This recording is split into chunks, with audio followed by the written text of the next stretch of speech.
Hi, Richard. Hi. Nice to see you again. Nice to see I feel you, like I've mate. seen you fairly recently, but I know there's Yeah, been I weeks. think I think people are gonna get tired of seeing me soon because I'm everywhere. I don't think so. I've been talking to people all day, and I've been saying I'm doing an on the button conversation this evening. Do you know Richard Waite? Would you like to come? Giving them the thing, but obviously not everybody that signed up is here this evening. But that doesn't matter. It's the That's absolutely recording that matters. that's And it's good absolutely fine. to see those that are. So we're talking about AI and whether we should or whether we shouldn't be using it in early years, basically. That's what we're talking about, isn't it, Richard? It is, and I would actually say it's probably the hottest topic right now. Is it? Um, it seems to be everyone's, at least everyone I'm speaking to, they're talking about AI, and I think for me, um, in terms of my role, I was looking at integrating technology into nurseries and really talking about toys and resources. It's only my use of AI for the last 18 months that I really got into AI properly. And as an independent consultant, freelancer, working for myself, not having any other, someone to do my admin and check emails and all the bits and pieces. I kind of delved into the AI very early on, end of 24, really looking into it and looking at a number of AI tools.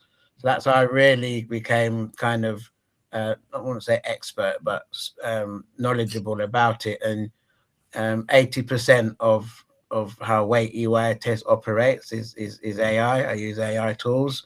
And me personally, the business doesn't succeed without the use of them at the moment because it would just be far too much for me to do. Well, Um, that's similar for me as well. I've got a very small team that work with me with On the Button.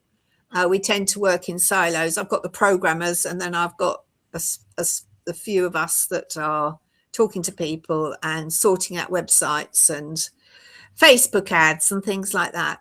And I use AI pretty much every day, consciously use AI every day. I know there are things like Canva, which uses AI and all those sorts of things that you just take for granted, but consciously I use generally ChatGPT every day. And I'm scared of moving away from ChatGPT because it knows me so well now.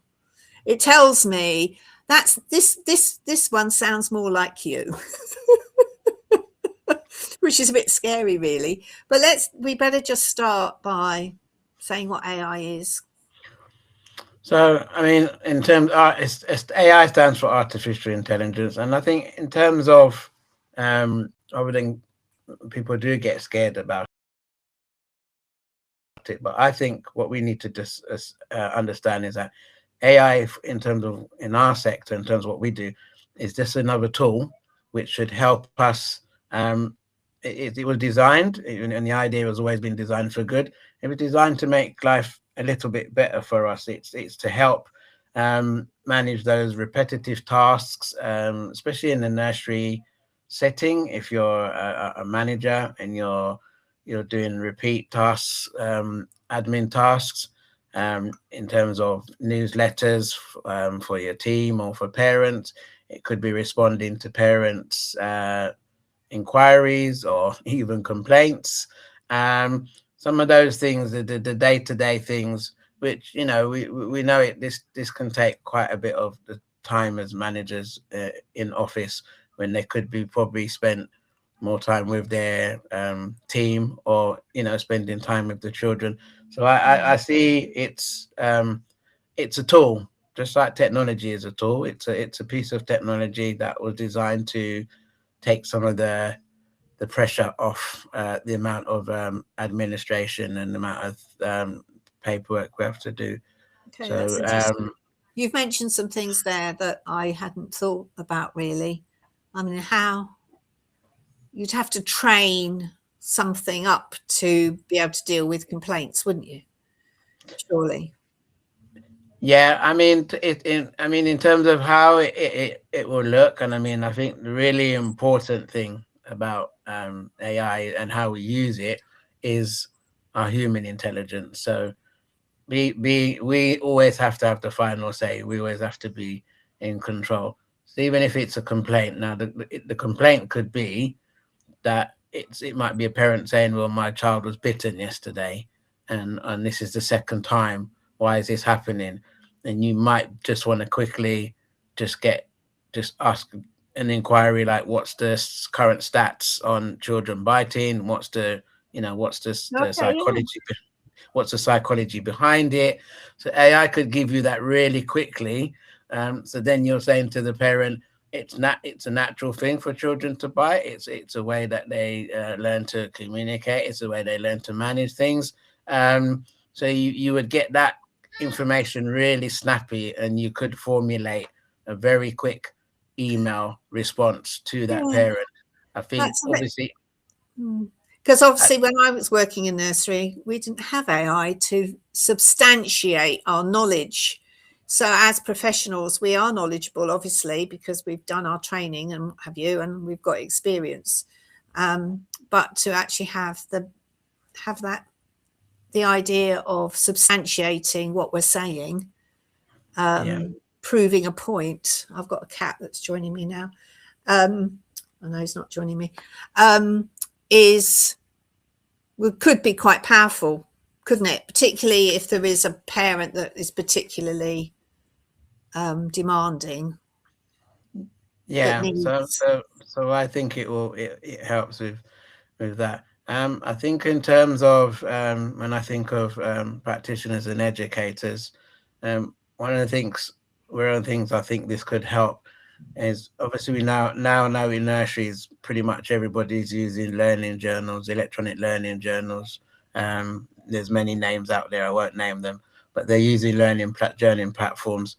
And I recall, the last time I was in a nursery before I hung up my my apron, shall I say, we had snapshots and observations. We had to write one learning journal, and we had to write 2 snapshots.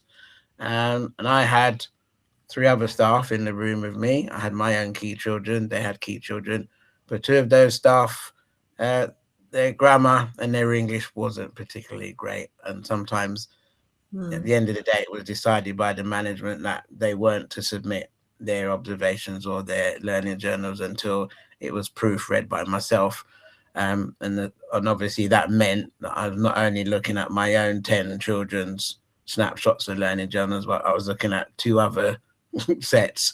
And I think this is where AI could come in, because AI is some of the learning journal platforms I am aware they have integrated some sort of AI in there, and the AI will be to just to sort out those concerns around grammar, punctuation.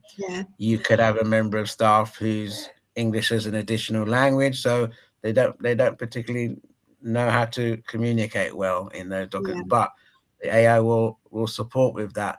But again, you still need to have, if I'm writing, even if AI is writing that some of that observation for me, the observation has to still sound like Richard Waite wrote it. So there has to be that human. I have actually got real issues about using it in that context. As you know, I do learning journey software, but it's very different.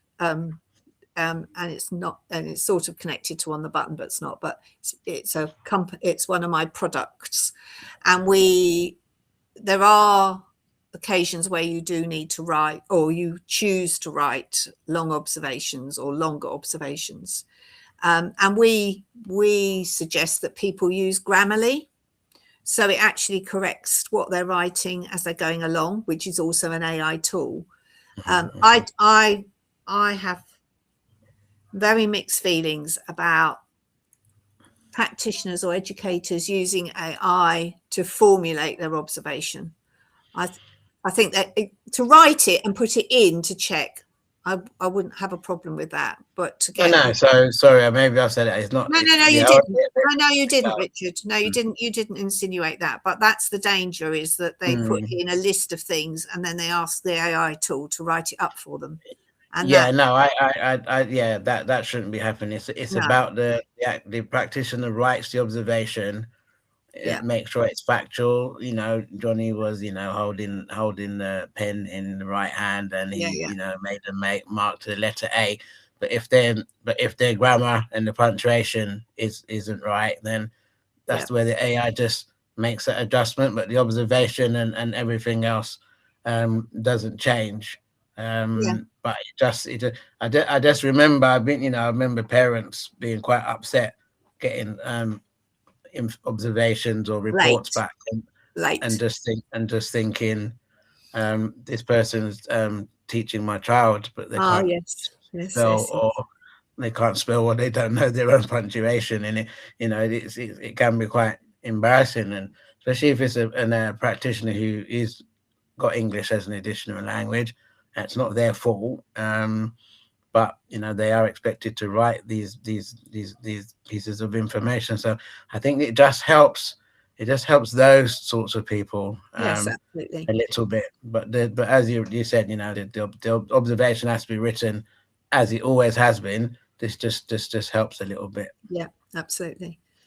Okay, what about children data then? So there's actually Cambridge University literally have just came out with a report about AI in early years, and they're really particularly looking at AI in terms of toys. Now, I'm not really personally, I don't really want to see AI toys in settings. Um, I am interested.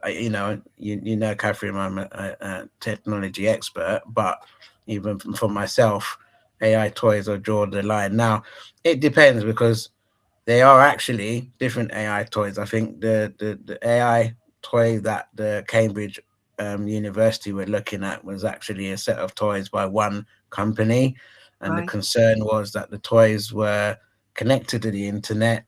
The toys were able to absorb the data, so whatever was being fed into them by the children. You got these toys in a private home, and children might be putting personal messages in there or personal things in there, and it's going to some sort of algorithm, and that's a massive concern for me. But It's a there bit are like it's a bit like having phones in the nursery, isn't it? In a similar yeah, sort of way, really. it absolutely is. And interestingly, really popular in nurseries, and I'm not saying it is a bad thing, but it's something that nurseries do need to be careful of, is smart speakers. So lots of nurseries have Alexa, and or mostly Alexa. I don't know many people have got Google, but they Yeah, have Alexa. don't say its name too loud because it Sorry. might be. Sorry. But anyway, they have smart speakers, and you need to remember that those things are always listening, just the same as our mobile phones, always listening. How scary is it when you're just talking about a holiday or whatever to your partner or whatever, and then you go on your phone and it straight away seems to know what question you were going to ask it straight away. So but smart speakers are AI. They use artificial intelligence to gather information, but they can be used for good. An example of it being used for good is actually my wife has a child in her nursery. She was talking about that had particular behavior issues. There were some concerns about his behavior. It turns out that he is Italian. His English wasn't very, very good. And my wife actually used Alexa to ask some Oh, questions in Italian and start to speak to the child through the Alexa in Italian. And it's worked amazingly. The child's behavior has changed dramatically, yeah, and I'm sure. Not so frustrated. he actually speaks to the speaker himself, and it was just he just needed that voice and someone to understand him. So that's when it can be used for real good. So so we just need to be careful of the guardrails in terms of GDPR and data sovereignty, which is a big thing. We need to be aware of it, but if we're aware of it and we put the right things in place, just as we've got like the mobile phone policies in nurseries, there should be it should be a wider thing. So rather than I, mobile phones, I haven't actually digital seen. devices. I haven't actually seen an AI toy. Obviously, I've seen Alexa, etc. What Mhm. I mean, are they obvious that they're AI toys, or do they just look like an electronic toy?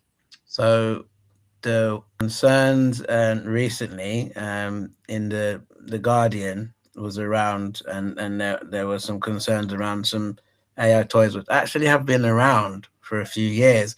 One of them actually looks like an ordinary doll. Okay.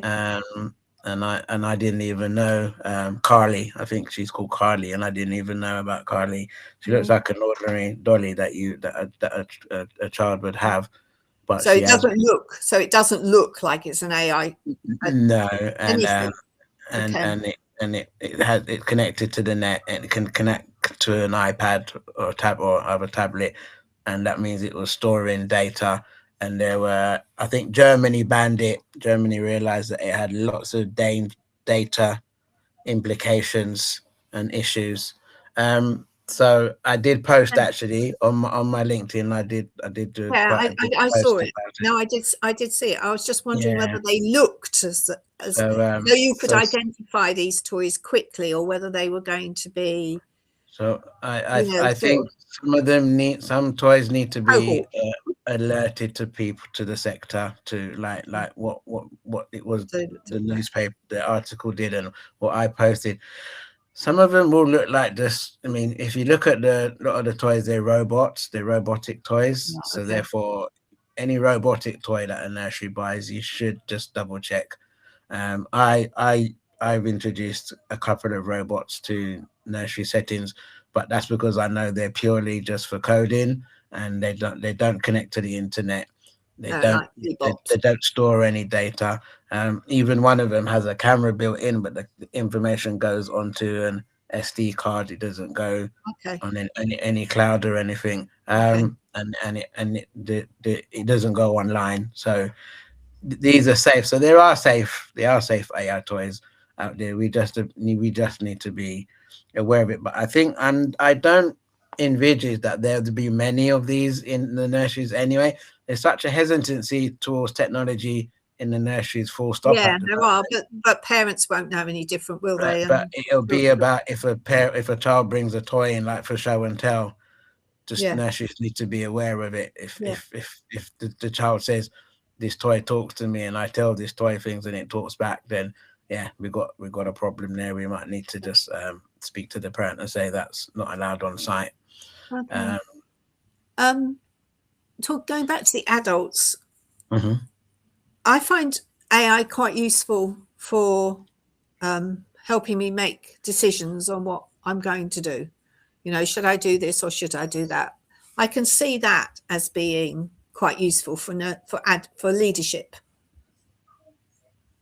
What do you think? Yeah, yeah. To me, as I said, 80% of a weight EYTS is using AI, and so I do. The tools that Yeah. I use, I actually ask it to help me with things, advice on things, even if an email comes in and it's someone offering me a contract or wants to do some work with me.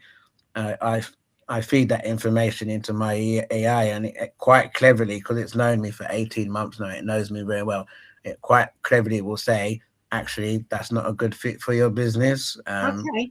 We That's don't really interesting. need. Would you We feed don't me really into need. it? Would you feed this into it?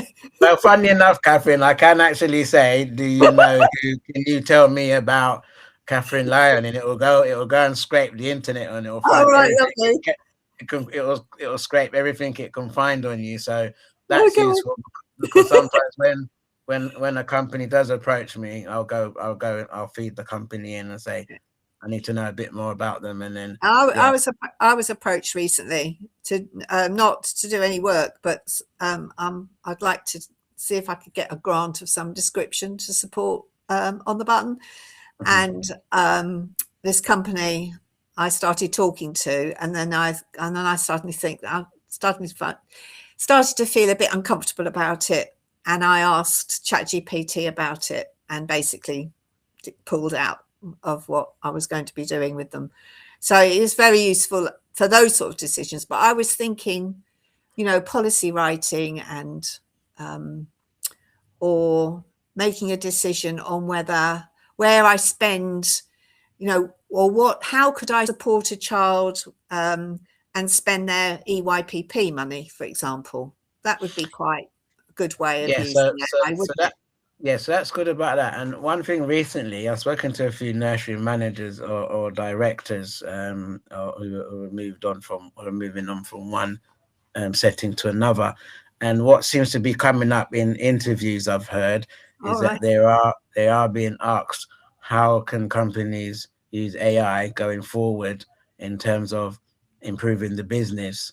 So it's just looking at different lots of elements that would probably take weeks or months to research. So it could be like this nursery is up for sale. It's in, I don't know, it's in Croydon. Is that a good area? Is that, we know what's the likelihood of occupancy being filled and things like that? And it could it could go away and grab certain data. It might say that particular borough struggles with this, or that particular borough has a lot of and according to the registers, there's a lot of children with specific needs or whatever. So I can say it can give you things like that. I think you still, Yeah, go I on. think, I think you still got to always be extra cautious, and it's just you're just gonna get the advice, but you still need to do your further research. One of the things I find with ChatGPT, it's one language model that's going to get information.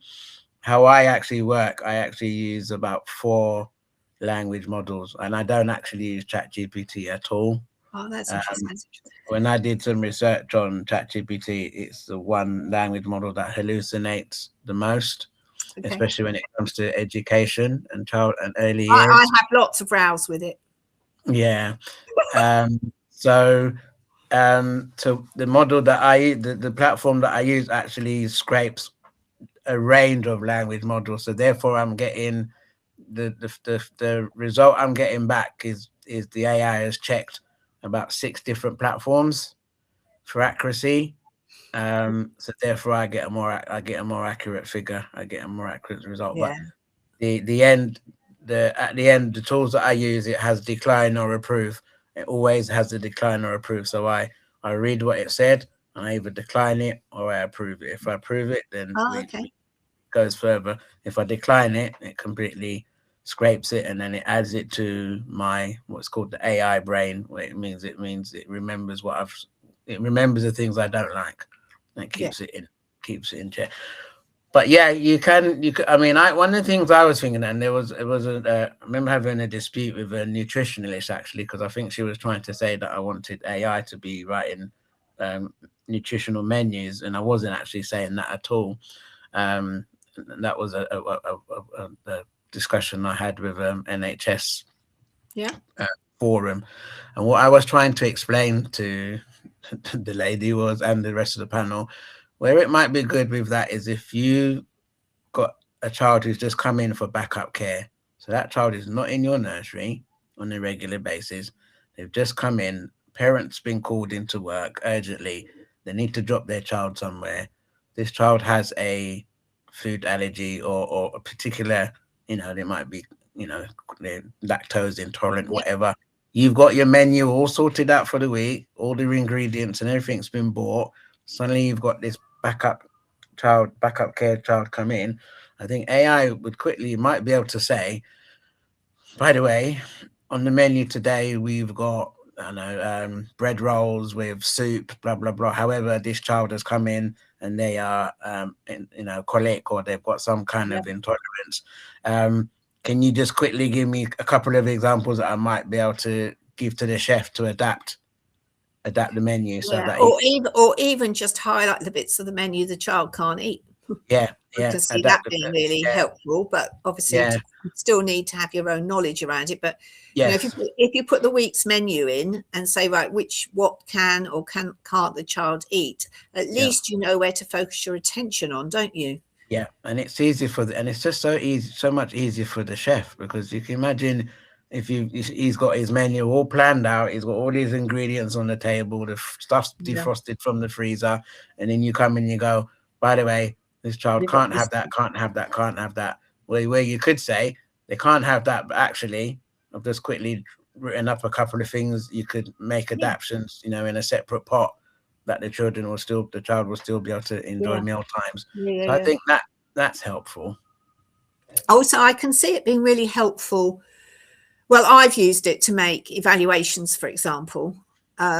We have an evaluation that, well, we've done lots of them, but the most recent one we've done is an evaluation around the Ofsted toolkit, the safeguarding reforms, and all the advice, keep children safe, and all the advice that goes alongside all of those. And so we've made an evaluation form, but I could see it really good for your improvement plan, for a nursery's improvement plan, to be able to feed in data and then for it to come out with what the priorities perhaps should be. So I think one of the things that's really good, because of the nature of my work, I get sent so much research papers, I get sent so much things that people want me to read, or someone recommending a book, or I've got to see this, and I don't have time, to be fair, to sit down and be reading through all of that. I think a tool, and I will name it, like because there isn't any other one like it, Notebook LM. Okay. Is a really good tool where you can feed in. So the recent white paper, is it Achieving and Thriving? Oh, sorry, Thriving and Achieving, the big white paper that the government released recently. It was a huge document, and I was like, I really want to know what this document's saying, but it's a lot, and I don't really have that time to read all that. And what I did, I just fed it. Downloaded it as a PDF. I fed the PDF into Notebook LM, and Notebook LM gave me a summary of what the document was about and all the key points. And that was amazing. And actually, with Notebook LM, it's got some really good features where it can either convert that summary into it's like two AI characters are talking to each other like a podcast. Right. So you get that kind of angle. It will actually turn that summary into a presentation slide if you want it to. It does so many things. And you could even feed your own. So what you were just saying, Catherine, you could feed your policy. You could say, right, this was our policy last year. I think it needs updating because, a couple of things have come in government-wise. So you could feed your policy in, then you could feed the government updates in, and then the AI would actually say, well, based on the updates and based on your document, this is how you could tweak it and make it good. So I think it's really good for that. Yeah, I noticed somebody there's been it's the Keeping Children Safe, is it that one? The one Keeping Children Safe. Yeah, 2026. And some people have asked on social media. I haven't read it yet, but some people have asked on social media, what are the differences? Well, you could actually put both into AI, couldn't you? And it would come up with a list of the changes that have been made in it, which is what I'm doing, because I haven't got time to read it all. Yeah, I've got to rewrite a module for the National College, and the reason why I've got to rewrite that module is because of the new Keeping Children Safe on the internet is coming. So I'll just feed the existing module that I wrote last year, because they said there's nothing wrong with that. We just need it tweaked. And then I will feed in the government's update, and then the AI will actually just rewrite the module with the new updates in it. I've done some EYFS webinars for Nigeria. I've been doing a series of them, and I use AI to help me put those together. It's really good. I find it really good for writing your plan, for doing your skeleton, and then you can say, well, actually, I need this included. So you're still using your knowledge and your experience and put in real examples into it. But I can do it in an afternoon, whereas probably to make an hour's webinar, including the slides, whereas before it probably take me 2 or 3 days to do that. Yeah, I think a really good example is when I was doing slides for some webinars that I was doing for Dubai. The tool that I used initially, when it first came out, it was really poor at translating to Arabic. All right. And I had we know, we know Fatima, Catherine. She Yeah, we would do. say it's not right. It's not writing it properly, and then an update came in, and then there was a bit where you actually have to go in and say initially this needs to be written in that particular Arabic or whatever, and it's Oh, got okay. little Gosh, how clever. icons, and then it literally rewrote all of my webinar, but it rewrote it and or I just I had Fatima make sure that we checked it, and there was very few things where we had to change it. It was really quite Excellent. accurate. Excellent. Okay, so let's move on. Well, we've talked a little bit about inclusion, haven't we? About excuse me, regarding children with additional languages. Can we use it for children with special educational needs, do you think? Have we got that to that point yet? I think to me, I think it's a little bit like the food safety stuff. Like we've got to. What it will do anyway, and my mind always tells me if I say something, it says I'm not a doctor. go and check with your GP, but do this. So I think there is a case that you could, again, you might have a child that's starting, who's doing going to be settling in soon. You're doing a show round. You find out some information that they've got a particular special educational need. Right now you haven't got hold of your local authority send or your whoever send at the moment.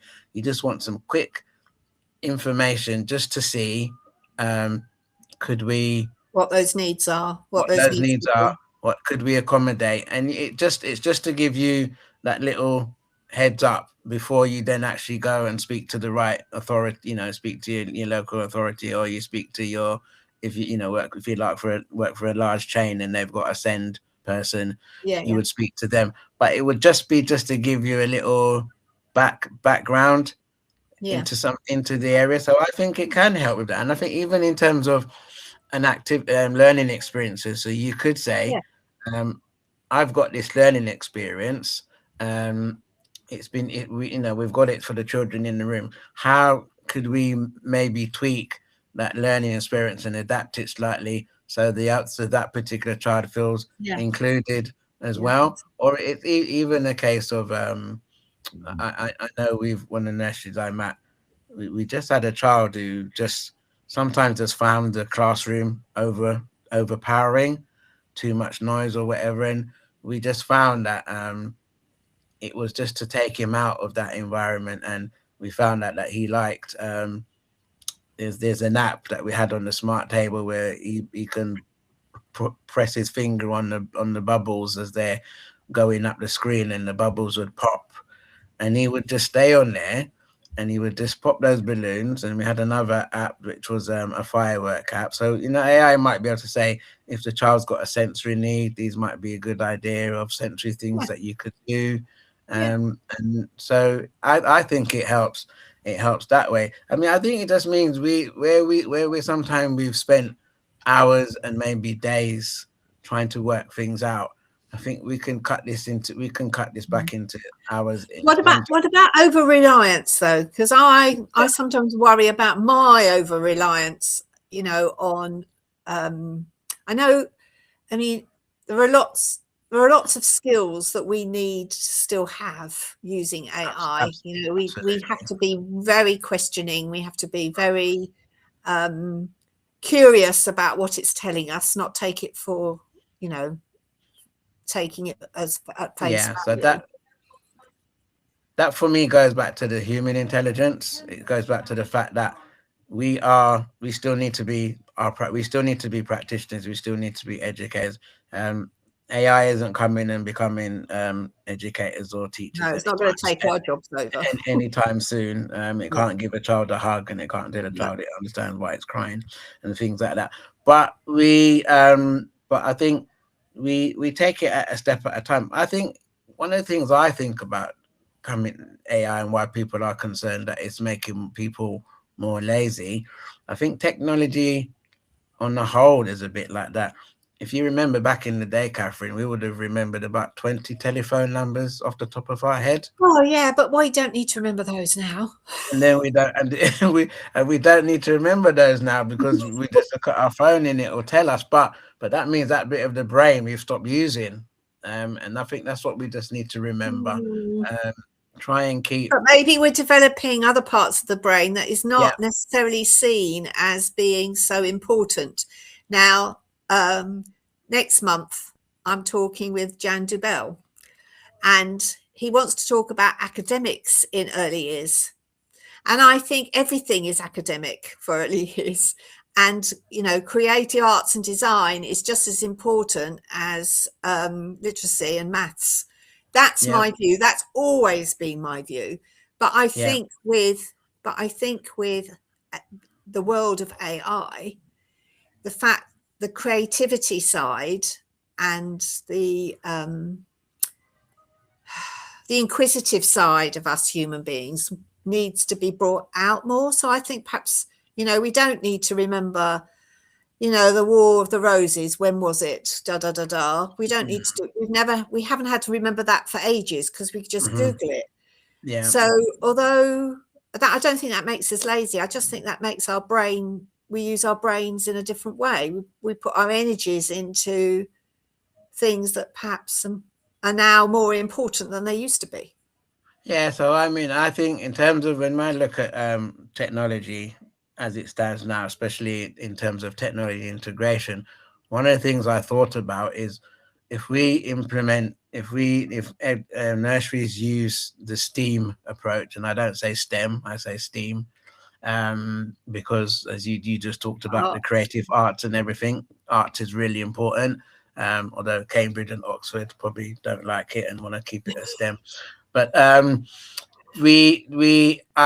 how I've been introducing it to the nurseries that I work with is that if we introduce science, technology, engineering, arts, and maths, then the technology is embedded in the other areas, and so then educators will still get excited about the science. They'll still get excited about the engineering, the arts, and the maths because sometimes that excitement is lacking.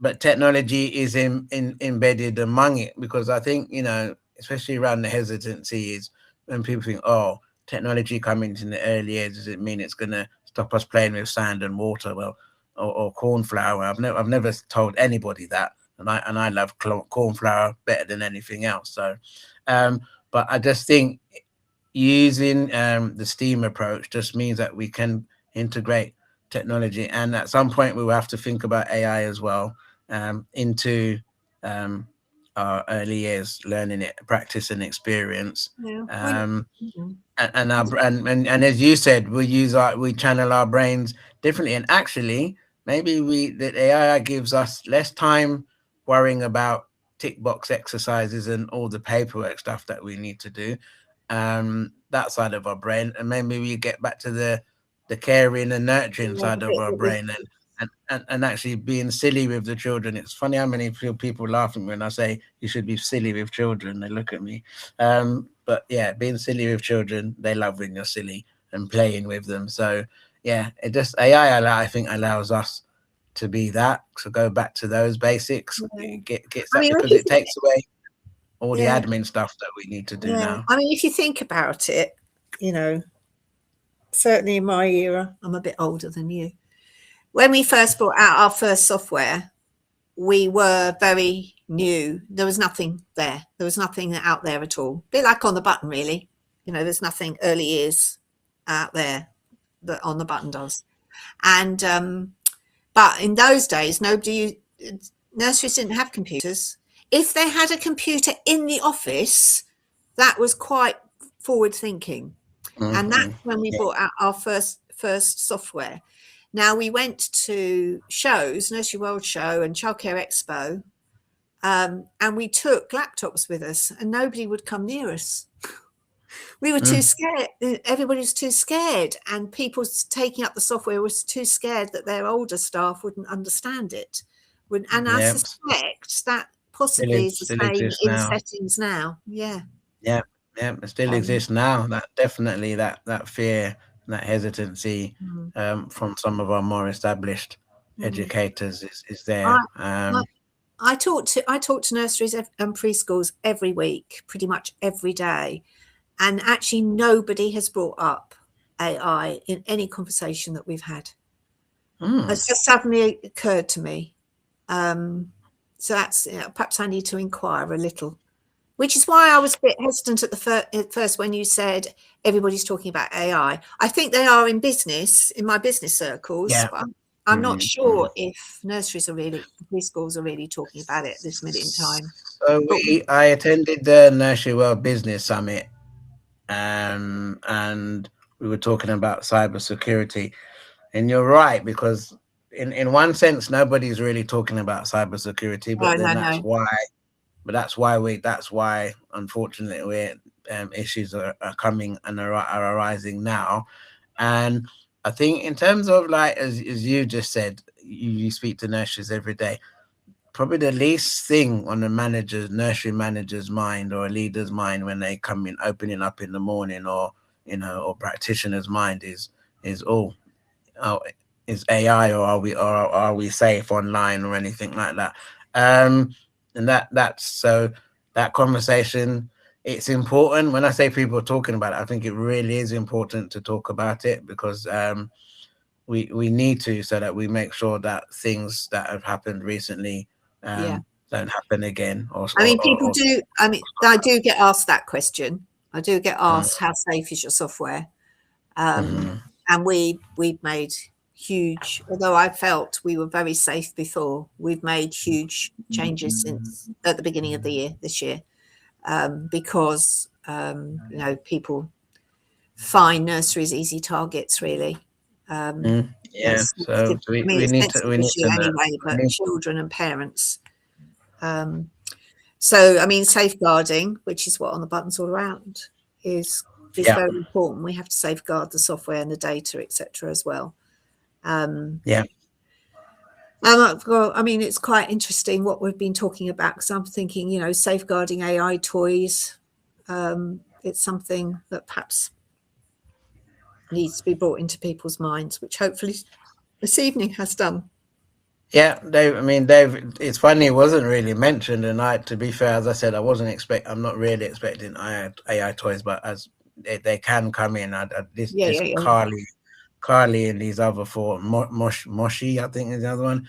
Right. I heard of Moshi though, or Moxie, but I didn't hear of Carly. But these coming in, they can come in if parents have given them to their children as toys, and it's a toy that they want to bring to the nursery setting. So really, from a settings point of view, they've really got to do a risk assessment. When they're doing their risk assessments, they really need to do a risk assessment around all of these sorts of things that we've been talking about. And when I would, if I was running a nursery now, or nurseries now, I think that has to, it could come under your telephone policy, couldn't it? It could be called a technology policy or a AI, or I've created, because Nursery World I might be doing a cyber security series with them in August. But one of the things from the summit I got was that, so we know that all the large groups, they've got their own IT teams, their own departments, they've got their people that got support. But the people that are in the audience at the summit, a lot of them were independents, and they were the one that saying, but we're the ones that are not getting help. We need help. We don't know what to do. And I went home that day. I sent it to Nursery World, actually. I went home and I spoke. I just had a little conversation with my AI. We literally put together opening and closing cybersecurity checklist, just to quickly do, like, with your normal opening, closing, just this extra sheet of paper. And another thing, although people ask me if the software is safe, they don't really go any further than that. And people don't know what to ask. And I wouldn't say I personally would have all the answers, but my IT team would have all the answers, Yeah. But it's always the question you don't know about that you should, that you need to know. So I think checklists are really good. But, my advice is that you really check out whatever software you're using, because obviously that's really important, isn't it? But if you check it out well, then you don't have to risk assess that anymore, because your software company should be giving you the information that you need to reassure you. So I think nurseries should be looking at getting cyber essentials certificate. This is what I've learned going to a few What, for a setting? Events, yes, a few events, because one of the things that came up at the summit is now how high the insurances are coming up now in terms of protecting data and all that, and insurance companies are whacking prices up just because of, as soon as an incident happens, they whack their prices up. But I think really just finding out, connecting with a company that does cyber essentials that will come and do a test, will test your robustness of your system by attacking it, intentionally attacking it, but they're not obviously not really attacking it, but attacking it and make sure that it's safe, that it's fit for purpose, that it's safe. And I think that's really, and with AI coming in, because in terms of your phishing, your fraud and all that stuff, email, managers, if a manager gets an email in the morning and it said with your parents' data being compromised, blah blah blah blah, click on this link and pay this amount of money and we'll sort it for you. How do they really know whether that's genuine or not?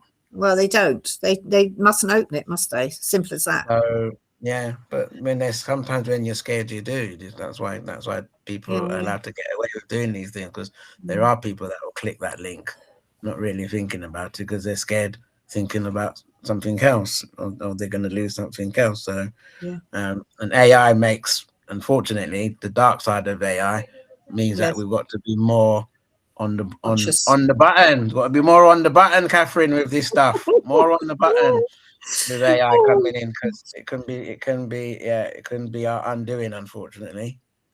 Okay, does the chat want to make any comment or ask a question? Richard's here. Please do so if you wish to. If not, we'll wrap it up. That's okay. We've spoken, I think, well, not quite for an hour. I thought we had. We can go on a bit longer if you like, Richard. What else have I got on? I've got okay. So we've got a risk assessment for our AI and our technology and everything. All right. So we're keeping our nursery safe in that way. But we also need to have a good practice guide for staff, which would take in your email that you've just spoken about, wouldn't it? Don't open anything. I think Tracy's just said I'll bring that up in a minute. Okay. I think in terms of good practice, sorry, was there an echo or something? In terms of good practice, I think that this is where CPD is needed in nurseries, because we've got a younger generation of educators. I like to say educators. I keep jumping between educators, practitioners. I prefer educators. So do I. We've got younger educators coming through. We also have apprentices in our nursery settings, and these are the ones that are online. They are they're the TikTok junkies. They're the everything else junkies, and it's just, I think nursery managers should just do a good, every maybe quarter, a good housekeeping on password awareness, making sure that you don't have granddad 123 as your password, and make sure that your IT system cancels the passwords after 30 days, so that people are forced to change their password every 30 days. I know it can be really annoying, and I mean, I work for a large chain, and I was in the IT department. The manager that would phone me up, screaming down the phone because so-and-so couldn't do their training because their password expired. And I said, yeah, but there's no point you complaining about that, because we're doing that so that for your own security. So you just got to make sure that you remind your staff, is you coming to the end of your 30 days, please update your password, otherwise you won't be able to log in to do your training. Yeah. Just just give them some tips around being on social media and cyberbullying, and just be aware of lots of things. And I think that goes to parents as well. It could almost be part of the supervision, couldn't it? Yeah. Process. Yeah. Okay, we've got some comments here. Let's start with the first one. LM the LL sorry LM LLM. Oh, I can't say it. Yeah. LLM. Do you think they have a bias? Could they have an underlying bias? Yes. So the problem with AI, and I've spoken about this before, is AI will give you back what it's fed in, what you want to hear, and what you want. So, unfortunately, certain language models, and there is a particular one which I won't mention, but certain language models are very biased. Almost have been found to have racist and anti-Semitic views, and people have picked up on that. So it's whatever's fed into it. So ChatGPT has had a little bit of a backlash in terms of it feeding information, and unfortunately, some of that information has led to fatalities. There's parents in America taking ChatGPT to court for things that ChatGPT has said to children or said to their loved one. So it is one of the sides. I think in terms of anything that is created, unfortunately, everything is created for good. I doubt very much in the technology world that people are designing things for bad. Unfortunately, there are people out there that will turn it around to try and make money of it, or get some joy out of it. So we do have to be careful about what's being fed into the language models. But I think, and also as the person on the chat has just said, about personal information about people. Because I think young people just take it all for granted. They don't really think, whereas perhaps certainly as older folk are more. So definitely with AI, or more likely to be think about that twice before putting something into AI. So definitely with AI, you should never put a child's date of birth. You should never feed any personal information into an AI that will make the algorithm know straight away who it is, because that can cause untold problems. So this is where it is, this is the guardrails. Be careful what you feed in. No, I mean, anyway, if you feed personal information, you're going against GDPR, and there's another government policy where you can get a huge fine if you fail in that area. I forgot what it's called now.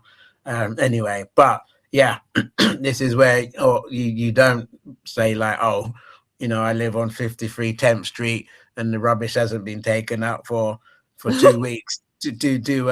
What do I do? Because you've just told you live on whatever. The algorithm. I can see somebody doing that. Yeah, I mean, I can see that happening. It's just making people, and people are doing it. And the same with nursery names as well. Yeah, I think that's really quite important. It's a bit like we need to say to parents, stop taking that photograph of your child in their new school uniform and splashing it all over the internet with your door number and your door and your front garden in the background, so that someone will get into that algorithm and suddenly you could have a stalker or some other thing on the line. So we just it's just the guardrails. It's with AI for me comes under online safety. Online safety for me in early years comes under safeguarding, which is why personally, and I did mention it in the summit at the Nursery World Summit, and online safety needs to be a statutory requirement. It's not the keeping children safe on the internet is aimed at schools, not the early years sector. It needs to be, and I'm with a couple of organizations. We've actually written to Parliament and we're saying, I don't get it. Every time you talk about you want children to be safe and you want to do your bit to help help parents, but you're still aiming at only schools and not the earlier sector. And just Yeah. it's just Yeah. got to be made available, because children as young as 2.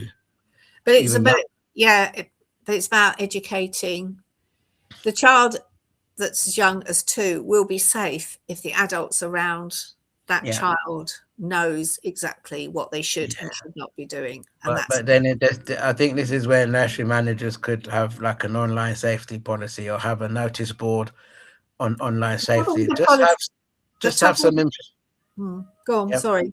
Just have some information from the NSPCC, internetmatters.org. They do posters that you could just print out and stick it on a notice board, just to make because sometimes parents are not aware of their own actions, and in their use of AI and their use of things, and how the child will go away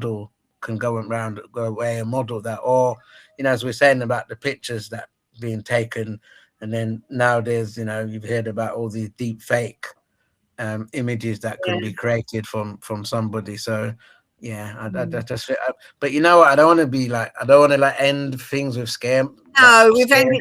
That's right. Scaring. We just want to just say to people, Be careful and sensible. Yeah, AI is for or against. I'm going to say that I'm for it, but there's got to be guardrails. Yeah, I would agree with you. What about the chat? How does the chat feel about that?